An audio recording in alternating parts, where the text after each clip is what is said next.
Tim and I are organizing a hardware innovation workshop May 15th and 16th at Xerox PARC in Palo Alto. Organized and brought to you by Make Magazine.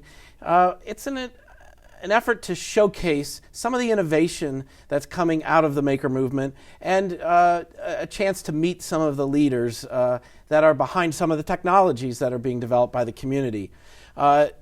I have to say that some of this has come about at Tim's urging, that feeling kind of this is the moment for us to really kind of draw a clear picture of what's coming out of the maker movement.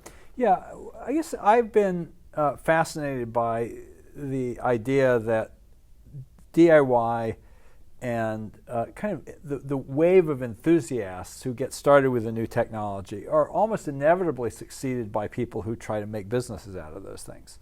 You know, we saw that with the PC, we saw that with the web, and now we're seeing it with the maker movement. You know, it was just, you know, the subtitle of the magazine was, you know, technology on your own time, and it was about people who were doing this because they loved it.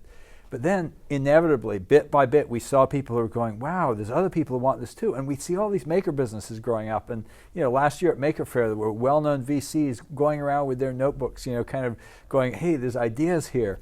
And so we really wanted to tell the story about how, you know, the maker movement, while keeping that wonderful, you know, enthusiast base, is also breeding a new crop of entrepreneurs. Right, and some of this is a similar story to open source. We're seeing an open source hardware trend in here that things like Arduino and MakerBot and others are part of that. But people are starting to build on top of those platforms. Yeah. Well, I think first of all, I hadn't really quite realized this before, but in George Dyson's new book about the history of computing, he goes into detail about how John von Neumann fought to make his original design of the digital computer in the public domain. You know, so actually, you know, the very, you know, whole fabric of computing started with open source, and people don't really recognize that. And it's a really wonderful, important thing. And you know, but you're absolutely right that what happens on top of an open innovation is actually goes way beyond that original innovation. You know, implicit in you know, in open source hardware, new business models. On top of Linux, people built Google, they built Amazon. You know, you saw all those web businesses that were built on top of Linux. It wasn't just about the software itself. And I think in a similar way, open source hardware are going to lead to new kinds of businesses in healthcare, in home automation, in, you know, robotic cars. That's you know, the first robotic cars, you know, could be right out of Make Magazine, and you know, within a few years they'll be coming out of Detroit. Mm-hmm. So I think to some degree having this event in Silicon Valley for me is a way to kind of infect, I guess, you know, some of the culture there. That hardware, which really in many ways was the origins of Silicon Valley and semiconductors, you know, is coming back under new wraps. Yeah, I think that's very true, and we forget just how hardware innovation has been democratized.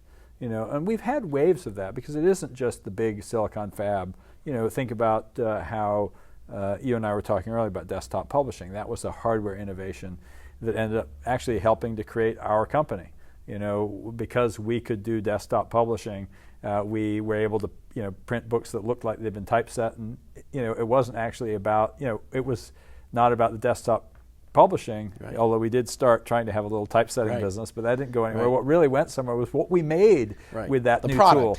Yeah, right, and that's the thing that's really interesting. We're hitting that stage right, where people are using technology like 3D printing, like sensors, like open source hardware to make products, to make services, to make stuff that they right, can sell.